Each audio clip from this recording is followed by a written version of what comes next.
Ahí hay dos sitios, ¿no? Hay dos sitios. Sí. Hay dos sitios y una cama. Y a los que van adelante, los que duermen les cae, ¿eh? Vale. A ver, que no tiene la cama.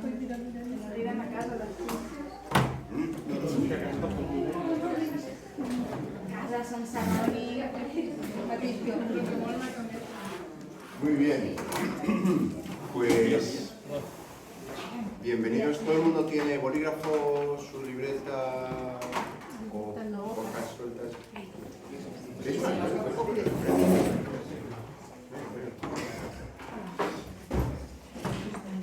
Muy bien. Esta es que la mía es libre. Esto no es, ¿no? No. Marta, esta completa, pero Francis se la está llevando. Muy bien. Hoy estamos a 12, vamos a hacer como el cole, ¿no? 12 de octubre, 12 de diciembre. Estamos a 12 del 12 del 21, que es 12 al revés. Wow. ¿Qué pasará hoy? Mira, ¿qué está pasando? Y vamos a comenzar directamente. ¿Alguien se acuerda qué doctrina estamos tratando? De la iglesia. La Iglesia, la doctrina de la Iglesia. Y ya llevamos un par de semanas con esta doctrina y hoy continuaremos, creo que no acabaremos más que nada por el tiempo, porque todavía a mí me quedan 21 páginas de notas, así que solamente de esta doctrina. Así que no creo que no llegamos. Vamos a orar y comenzamos. Señor y Padre Celestial, te damos muchísimas gracias por un día más que tú nos has dado. Gracias que ahora podemos adentrarnos en este estudio, ayúdanos a poder aprender más de ti, Señor, y también gracias porque tú nos has dado tu palabra y porque podemos poner nuestra confianza completa en ella. En el nombre del Señor Jesús. Amén. Permitidme un segundito, voy a agarrar aquí.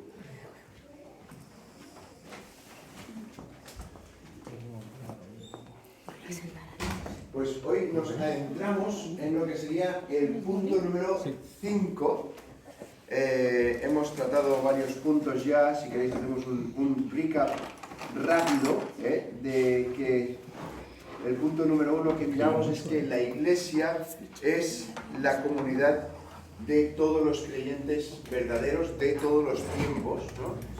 Y por cierto, esto para las personas que nos visitáis hoy por primera vez o estamos haciendo este estudio con vosotros, esto es un tiempo un poco dinámico, o sea, si alguien quiere decir algo o tiene una pregunta o hacemos esto, ¿vale? O sea, no es simplemente yo con vosotros. A veces hay preguntas que no sé contestar, que está muy bien, porque eso os indica que soy humano. Entonces pues vamos tratando estas cosas. Entonces, el punto número 1 que tratamos es que la Iglesia es la comunidad de todos los verdaderos creyentes de todos los tiempos. Y después hablamos en el punto número 2 que la Iglesia es invisible, pero también es visible, ¿no? Tenemos un componente invisible, que es el componente que Dios ve, ¿no? En cuanto a la Iglesia, y el componente visible, que es lo que nosotros vemos, ¿sí? La Iglesia que somos nosotros. Tratamos después, punto número 3, es que la Iglesia es local y también es universal. Eso quiere decir pues que se compone entre este grupo de hermanos y también entre otros grupos de hermanos que están alrededor del mundo, en toda la tierra. Y el punto número 4, estuvimos hablando un poquito de metáforas para la Iglesia. ¿Alguien se acuerda de una metáfora? A ver, si miras las notas. Un edificio. ¿Un edificio? La familia. ¿La familia? Un cuerpo. De hecho, el cuerpo, ¿os acordáis que habían dos, verdad?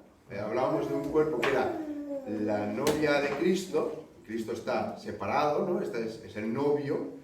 Y después Pablo hace otra alusión al cuerpo, siendo Cristo la cabeza. Entonces, son dos metáforas, no vamos a confundirlas, pero son dos metáforas del cuerpo, porque después también hay una que Pablo dice que somos pues el oído, el ojo, tal, ¿no? Pues de diferentes funciones. Bien.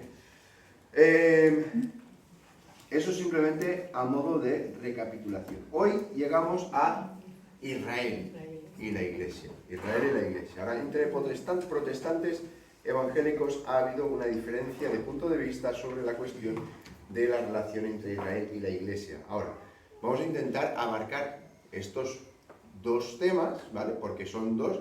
Esto es lo que nos pasa típicamente, ¿vale? Hay dos bandos y hay hermanos en este bando y hermanos en este bando. ¿Quién tiene la razón? Pues, si lo resolvemos eso, ole nosotros, porque nadie lo ha podido resolver. Así que, a mí lo que... vosotros ya me conocéis a mí, me gusta coger un poquito de aquí y un poquito de aquí. Y entonces, ver cómo los podemos ayudar mutuamente, ¿vale? Hay cosas, obviamente, que no se puede hacer eso, y siempre vamos a intentar ser lo más bíblicos posibles. Y la idea es lo que os voy a decir ahora mismo, y ya os doy de cómo toque ahora mismo, ¿no? Entonces, la cuestión que lleva esto a una diferencia u otra es un punto de vista que se llama la teología dispensacional. Ahora, estoy seguro que todos hemos escuchado este término de dispensacional. ¿Por qué? Porque son unas épocas, ¿no?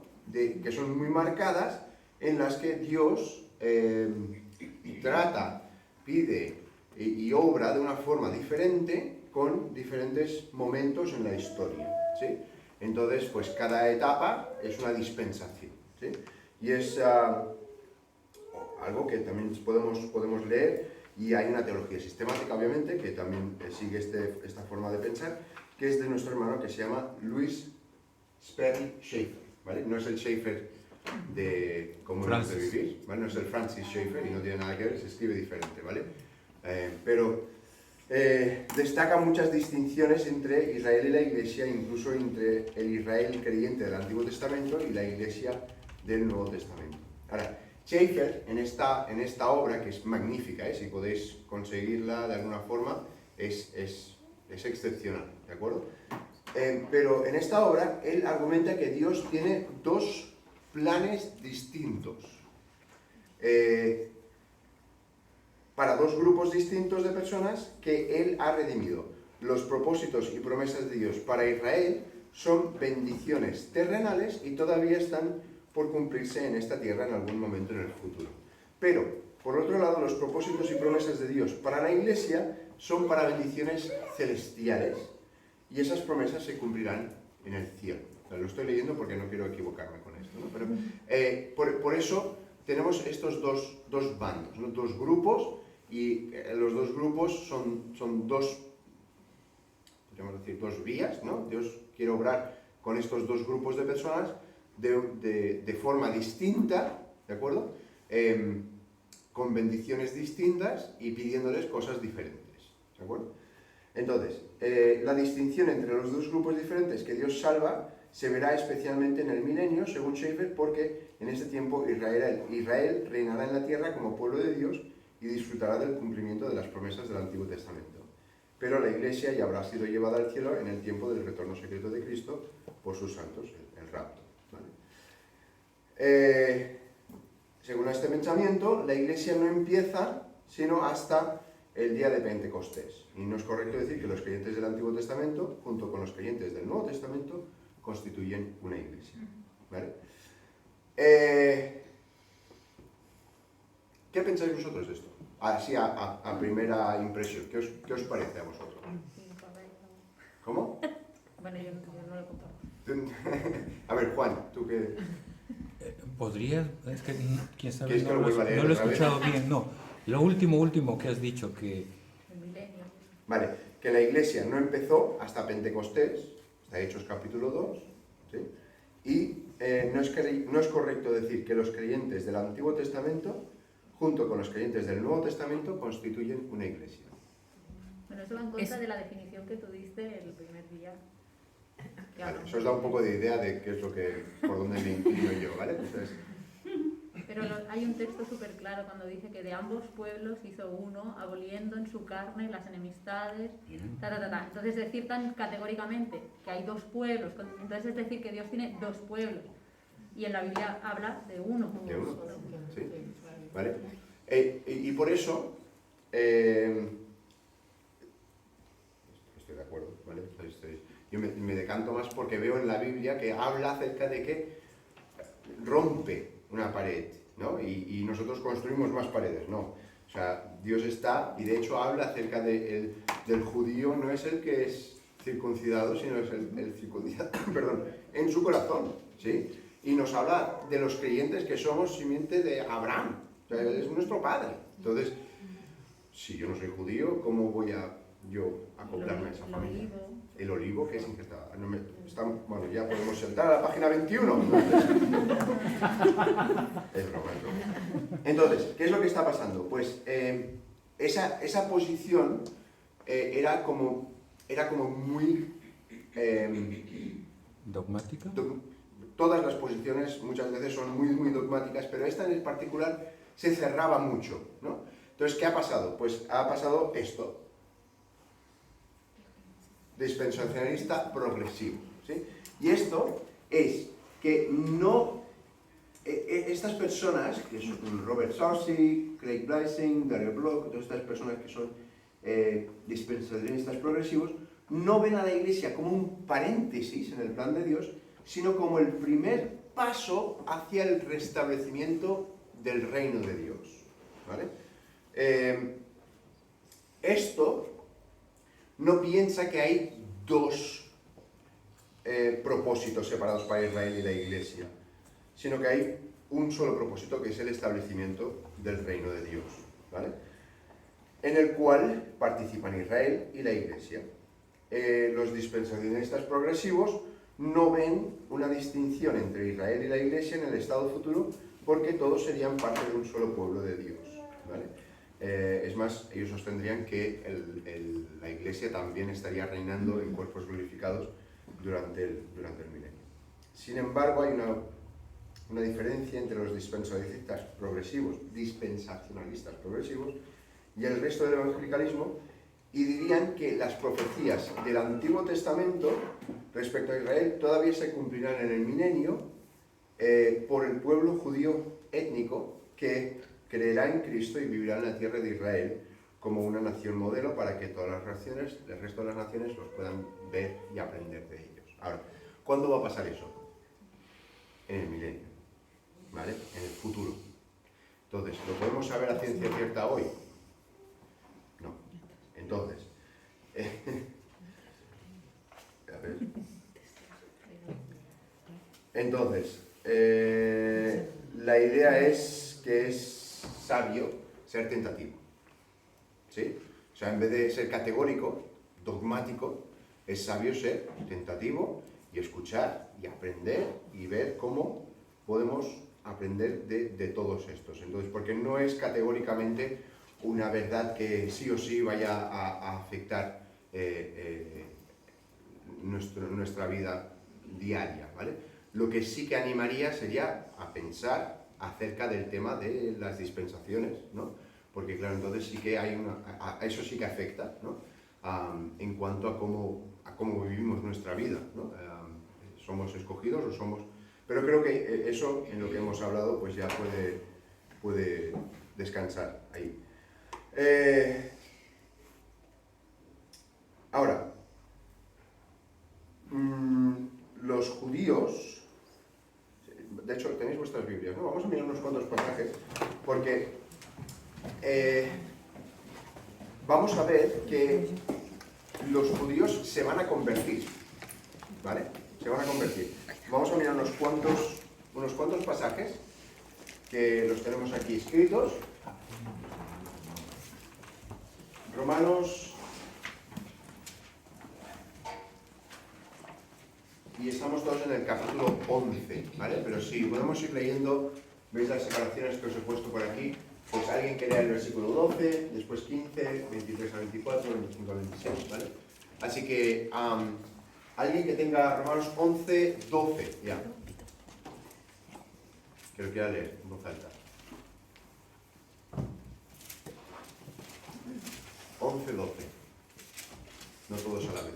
Y si su transgresión es la riqueza del mundo y su defección, la riqueza de los gentiles, cuanto más su plena restauración. ¿Vale? ¿Qué ha dicho ahí? ¿La plena restauración de quién? Del pueblo judío.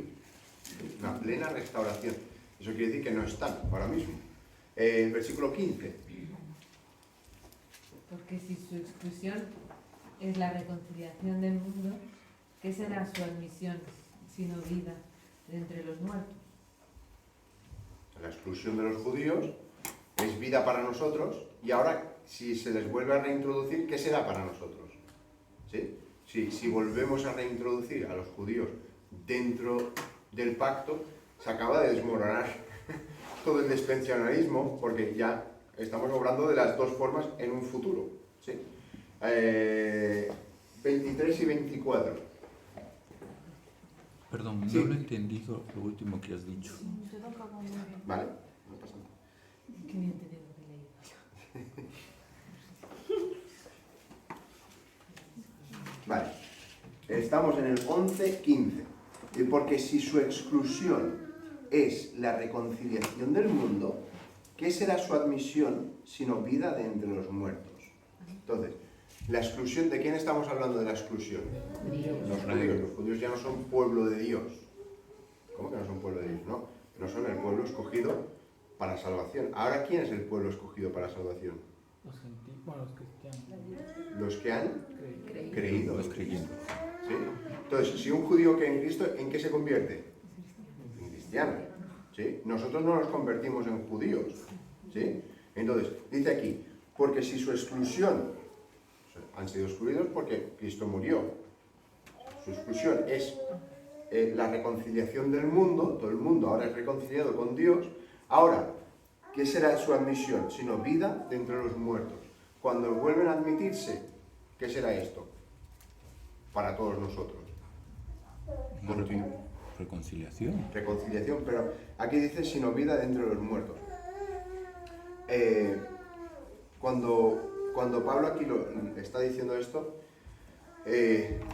claro, él está intentando hacernos pensar de si la reconciliación, si el judío va a volver a entrar otra vez, lo vamos a tomar como que ahora solamente son ellos, o, como dice él, vida de entre los muertos. Estaban muertos, al igual que nosotros estábamos muertos, por lo tanto será vida entre los muertos. Sí. ¿Sí?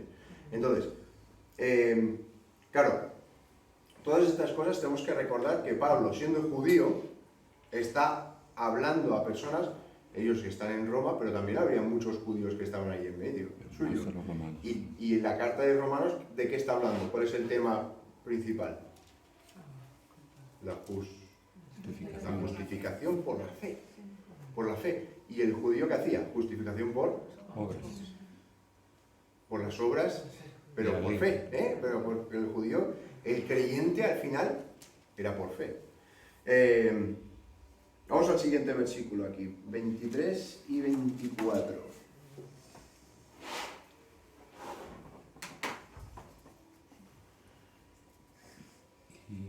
Y aún ellos, si no permanecieren en incredulidad, serán injertados, pues poderoso es Dios para volverlos a injertar.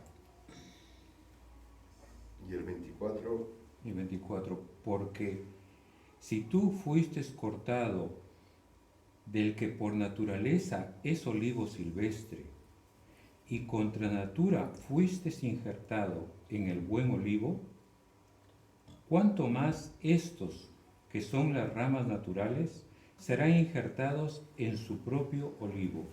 ¿vale? Pues ahí tenemos una ilustración que para los que no somos campestres no tenemos ni idea qué es esto, ¿vale? Pero de injertar ramas en árboles y tal. La idea aquí es que tú para hacer crecer, de hecho, no sé si el hermano Casimiro lo hizo esto en el campamento alguna vez, injertó ramas de otro árbol y ese árbol daba fruto de lo que le tocaba dar, no del árbol en sí, sino de la fruta que le tocaba dar. La cuestión, aquí está diciendo, imagínate un árbol que es la vida en Cristo, ¿no? Entonces, el pueblo escogido era el pueblo judío, pero por su rechazo de Cristo, esas ramas que estaban en ese árbol de vida en Cristo fueron cortadas, fueron desechadas. Y nosotros los que somos gentiles, los que no somos judíos, fuimos injertados, fuimos metidos con un golpe duro, que fue la muerte de Cristo, fuimos injertados en ese árbol de vida. ¿Sí? Entonces Pablo aquí está diciendo, las ramas naturales, los que pertenecían originalmente, cuanto más, ¿no? Dice, si tú fuiste cortado del que por naturaleza el olivo silvestre y contra naturaleza nosotros fuimos injertados, o sea, dice aquí, fuiste injertado en el buen olivo, ¿cuántos más estos, hablando de los judíos, que son las ramas naturales, serán injertados en su propio olivo? O sea, ellos fueron desechados, pero eso no quiere decir que puedan volver. ¿Sí? Que no puedan volver. Que no puedan volver, pero ¿cómo pueden volver? Por la fe. Por la fe. ¿Sí? O sea, siempre es por la fe. Aceptando al Mesías. Exacto, aceptando al Mesías verdadero, lo que hablábamos esta mañana, ¿no? De Cristo.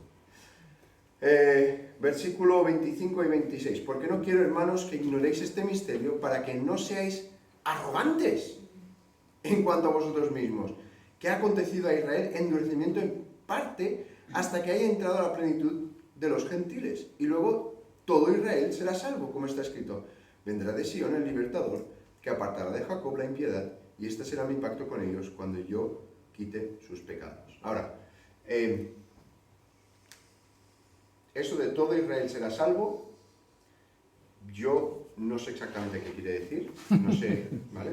Os digo, honestamente, no lo sé, porque dice, cuando yo quite sus pecados. No os puedo dar una respuesta a esto, ¿sí?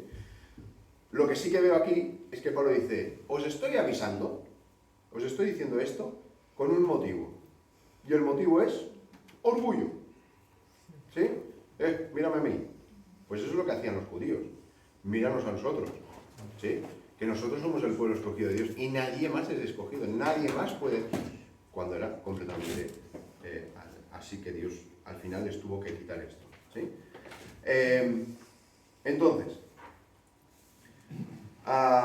ellos serán, como nos dice aquí en Romanos 11:24, serán injertados en su propio olivo.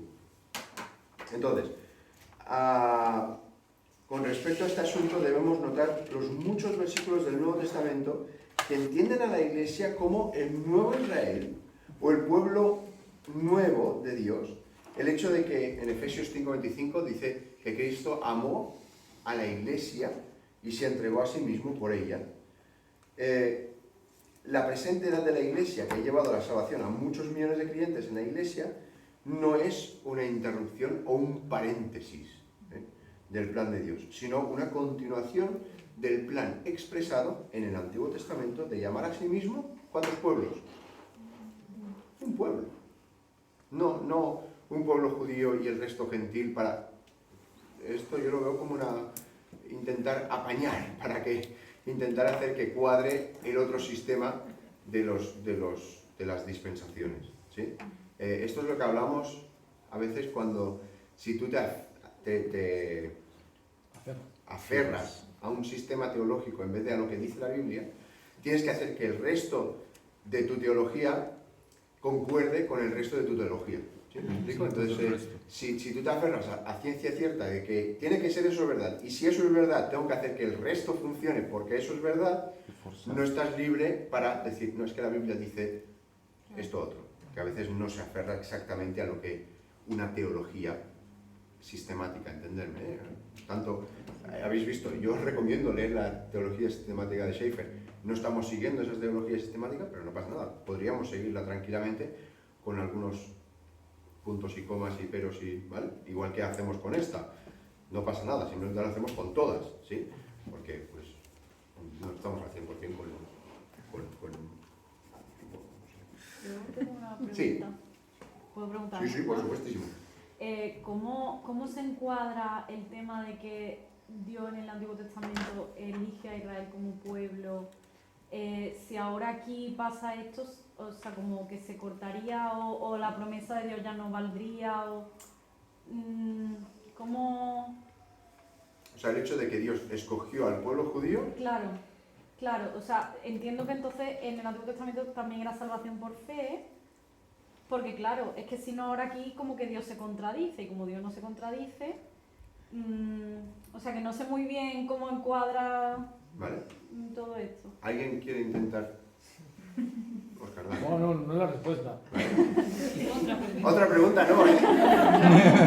No, yo les digo que Dios escogió a lo peor de lo peor, al pueblo judío. Es decir, no tienes nada. ¿Vale? Sí, dale. Y decidió salvar a ellos, al principio. El silvestre. Hasta ahí me quedo. Vale, hasta ahí te quedas, ¿vale? No sé si puede Continuamos estar con Raquel, ¿vale? No. Dios escoge a quién. Abraham. Abraham. Para que sea un padre. Pero Abraham, ¿qué nos dice de Abraham? Que creyó y le fue contada justicia. ¿Vale? Entonces, Abraham creyó, le fue contado por justicia. Con lo cual, ahí vemos que Dios escoge a Abraham, pero Abraham ya era una persona que tenía una fe. Y cuando Dios le dice, sal de tu tierra y para hacer, Abraham lo hace, y Abraham le sigue, y él obra en fe. Y a todos los que vemos a través de toda la historia de Israel, hay algunos que siguen a Dios y otros que no siguen a Dios. Entonces, no todo el pueblo de Israel comparte las bendiciones que Dios da. El pueblo que comparte lo que Dios da es el pueblo que sigue a Dios en fe. Incluso tienes a gente que en la iglesia, ¿vale?, hacen cosas bien exteriormente, pero dentro lo están haciendo mal. Y de repente traen una ofrenda delante de los apóstoles y como su corazón está mal, mueren al momento. Pero es que estaban haciéndolo bien, pero es que su corazón estaba mal. Entonces Dios, no podemos decir categóricamente, si eras judío automáticamente entrabas. No, porque Dios, habían sacrificios que no aceptaba. Y dices, uy, ahora ya no se trata del sacrificio, se trata del corazón. Se trata de tú cómo estás yendo a ofrecer ese sacrificio. Entonces, sí que es verdad que Dios escoge al pueblo de Israel como un pueblo escogido y trata con ellos y obra con ellos, pero no trata exclusivamente con ellos, porque hay otras personas de otras partes que Dios ha tratado con ellos también, ¿no?, de su propia forma y no sabemos exactamente cómo. Tenemos el ejemplo en el Antiguo Testamento de Melquisedec. No vamos a meternos en ello, pero es una incógnita porque no era judío. ¿Quién era? Dio una bendición. ¿Sabes? Entonces, no nos vamos a meter en eso, pero era simplemente para decirte que, claro, Dios obra como Dios obra, ¿sí? Pero siempre ha obrado con la motivación de fe en Él. Y no sé si eso resuelve un poco lo que... Sí, o trae más dudas. No, como estaba asociado a lo que has dicho antes, que siempre también a mí me ha creado duda, lo de todo Israel será salvo. Pues también, o sea, iba un poco por ahí, porque yo siempre he tenido igual esa duda. Sí. Creo que siempre es bueno recordar que Dios es justo, ¿vale? Y Dios obra en justicia siempre. Y no podemos perder eso de vista. Aunque a nosotros nos parezca que algo puede funcionar de una forma o de otra, Dios siempre va a obrar de una forma justa. Y lo que Él haga será perfecto. Entonces, si Él decide salvar a todo Israel, sea como sea, será en su justicia y porque es lo mejor. Y porque Él sabe lo que está haciendo. Y nosotros podemos dudar, decir, es que, claro, yo pensaba... Vale, me alegro, no digo tú, pero yo es que creía que, claro, bueno, Dios sabrá, ¿sabes? Y Dios quiso salvar a este. Podríamos, por ejemplo, coger a Nabucodonosor, ¿no? Rey.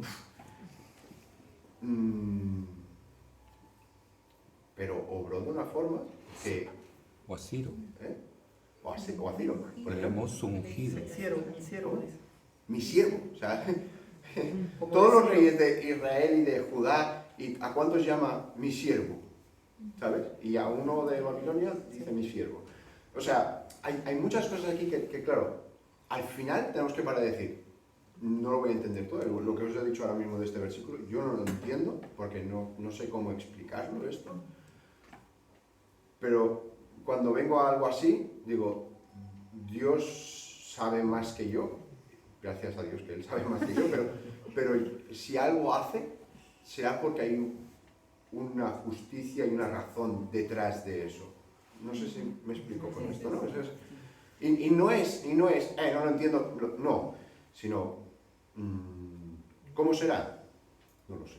Raquel. Y que con lo que estás diciendo, no podemos quitar a Jesucristo. O sea, Dios lo hará de alguna manera, pero será en Cristo. No sé cómo, pero será en Cristo, porque los sacrificios del Antiguo Testamento apuntan a Jesús. Y nosotros tenemos una fe que mira a Jesús desde el pasado. Entonces, cualquier persona que vaya a ser salva, judío, gentil, lo que sea, todos o pocos o algunos, será en Cristo. Sea como sea, y en esa justicia, porque la justicia de Dios se cumple en Cristo. Entonces, será justo, será en Cristo. ¿Cómo? No lo sé. Todos o no, porque yo, también en este pasaje con todo Israel será salvo, me acuerdo que una vez Manolo estaba dando los estudios y siguiendo la línea, 2 capítulos o un capítulo más atrás, hay un todos también, que no se refiere a todos, hacía como la comparación gramatical, ya no me acuerdo qué capítulo, o sea, él haciendo todo el análisis gramatical del pensamiento y tal, ¿no? Claro que te dice, todos o no, no sé, pero en Cristo seguro, ¿no? Porque la justicia de Dios se cumple en Cristo. Y hay un versículo en 1 Corintios, está hablando de, y es 1 Corintios, a ver, que lo he perdido, 10, versículo 11, y está hablando del pueblo de Israel cuando estaban en el desierto. Y el versículo 11 dice, y estas cosas les acontecieron como ejemplo y están escritas para amonestarnos a nosotros. Se lo está diciendo a la iglesia, lo está escribiendo a Corintios. 1 Corintios 10, 11, sí, dice, y están escritas para amonestarnos a nosotros, a quienes han alcanzado los fines de los siglos. ¿No? O sea, toda esa historia de Israel está escrito allí como un ejemplo para nosotros. Los que hemos alcanzado los fines de los siglos, gentiles o judíos, que formamos parte de la iglesia, ahí saca la enseñanza. El Señor Jesús, o sea, el Antiguo Testamento, ¿no? Como está diciendo ese versículo, está lleno de ejemplos para nosotros. Y también el Antiguo Testamento, lo del pueblo judío, está lleno de figuras que te llevan al nuevo, a todo lo que aconteció, y personajes concretos que son en figurativo, el Señor. Sí. Sí, Precisamente. como libertadores, como... Sí. Nosotros en este fin de semana, que el hermano estaba compartiendo, si os acordáis, el etíope, el eunuco, estaba en el carro y estaba leyendo Isaías, sí, Isaías 53. Y entonces Felipe, cuando llega, empieza, le pregunta, ¿no? ¿Entiendes lo que lees? Y entonces el eunuco le responde, ¿cómo entenderé si nadie me lo explica? ¿No? Y entonces dice Felipe, comenzando desde ese pasaje y yendo a través de, los profetas. a través de todas las escrituras. ¿A través de qué escrituras? Pues lo que tenían, la ley, los profetas, porque Jesús sale. Y entonces, ¿os acordáis de Jesús con los 2 discípulos en Emaús? Hace lo mismo, comenzando en Moisés, a través de un mensaje de esos que quieres, esperamos que se haya guardado, ¿no? en algún archivo, porque sería fascinante escuchar a Jesús hablar de sí mismo a través de Moisés y los profetas, ¿no? A ver cómo lo explica, y todas esas figuras que vemos en toda la historia del libertador, del sanador, de los profetas que hablan, todo eso se ve revelado Cristo en todo esto, ¿no? Entonces, continuando, porque si no, pues estaremos aquí hasta el 2040. Pablo reconoce que, aunque hay un sentido literal o natural en que el pueblo que físicamente descendía de Abraham se les llama judíos, hay también un sentido más hondo, más profundo y espiritual, en el cual el verdadero judío es el que es internamente creyente y cuyo corazón ha sido limpiado por Dios.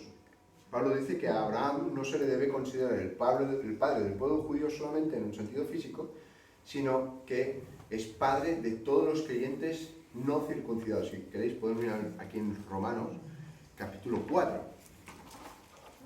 Romanos 4, y no vamos a leer todos estos pasajes, pero Romanos 4, 11 y 12 nos dice, y recibió la circuncisión como señal, como sello de la justicia de la fe que tuvo estando aún incircunciso.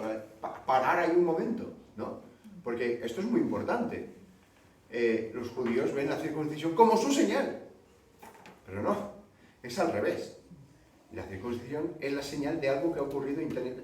¿Os acordáis del bautismo? Que hemos tratado este tema, ¿no? ¿El bautismo qué es? Es una señal externa de algo que ha ocurrido internamente. ¿Sí? No es nada espectacular, que no te va a cambiar, ¿no? Lo hablábamos con el Carlos. No te va a cambiar el sumergirte en el agua y sacar. No, es una señal hacia los que están delante acerca de lo que tú estás diciendo. Has proclamado que en tu vida ha pasado esto. Entonces, dice aquí, y recibió la circuncisión como señal, como sello de la justicia, de la fe que tuvo estando aún incircunciso. O sea, Abraham no era circuncidado todavía y ya tenía fe. ¿Sí? Continuamos. Para que fuese padre de todos los creyentes no circuncidados, a fin de que también a ellos la fe les sea contada por justicia. O sea, eso lo lee un judío y empieza a recolectar piedras, ¿vale? A un apedreamiento general, ¿no? Sí, oye, está diciendo que Abraham no es padre exclusivamente de los judíos, es padre de todos los circuncidados porque él recibió la circuncisión antes. O sea, ¿por qué? Como una señal de que tenía fe. Y la razón era para que se demostrara que los no circuncidados también podían tener fe y se les contaría como justicia. Oh, eso somos nosotros. Continuamos, versículo 12. Y padre de la circuncisión, para los que no solamente son de la circuncisión, sino que también siguen las pisadas de la fe que tuvo nuestro padre Abraham antes de ser circuncidado. Entonces, ¿nos es lícito decir que Abraham es nuestro padre? Sí. ¿Por qué? Perdón. Precisamente porque Abraham tuvo fe antes de ser circuncidado y se le contó como justicia. ¿Sí? Vamos a leer uno más en Romanos 9.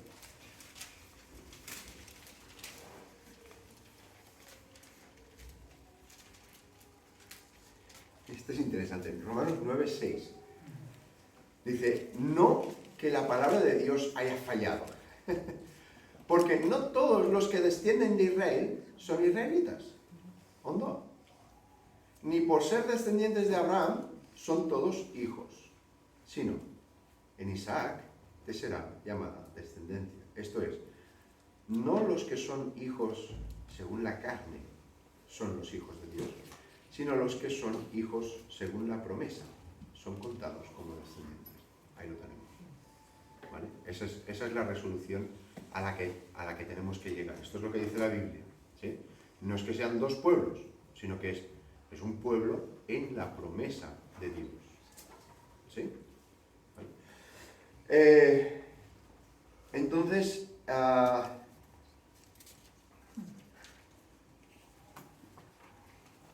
bueno, Pablo aquí implica que los verdaderos hijos de Abraham, los que son en el sentido más verdadero Israel, no son la nación de Israel por descendencia física de Abraham, sino los que han creído en Cristo. Esto quiere decir que cuando los judíos conforme a la carne serán salvados en grandes números, en algún tiempo en el futuro, no constituirán un pueblo separado de Dios o serán como un olivo separado, sino que serán injertados a ese olivo de donde antes ellos formaban parte, pero que fueron cortados. ¿Sí? En Filipenses 3.3, vamos a mirarlo esto un segundito. Filipenses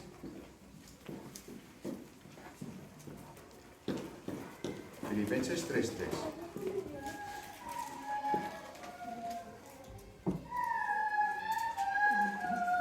Dice, porque nosotros somos la circuncisión, los que en espíritu servimos a Dios y nos gloriamos en Cristo Jesús, no teniendo confianza en la carne. No está este versículo aquí puesto, pero Filipenses 3.3. 3.3. Dice, nosotros somos la circuncisión. ¿De qué está hablando? Que la circuncisión no es la hecha por hombres, sino, y dice aquí, los que en espíritu servimos a Dios y nos gloriamos en Cristo Jesús. O sea, los que son verdaderamente creyentes. ya hemos recibido la alarma de los pequeños que ya han salido, así que vamos a tener que dejarlo aquí por hoy. Hemos avanzado media página. Ya os dije que no vamos con prisa, pero bueno, también estaría bien poder avanzar un poquito más.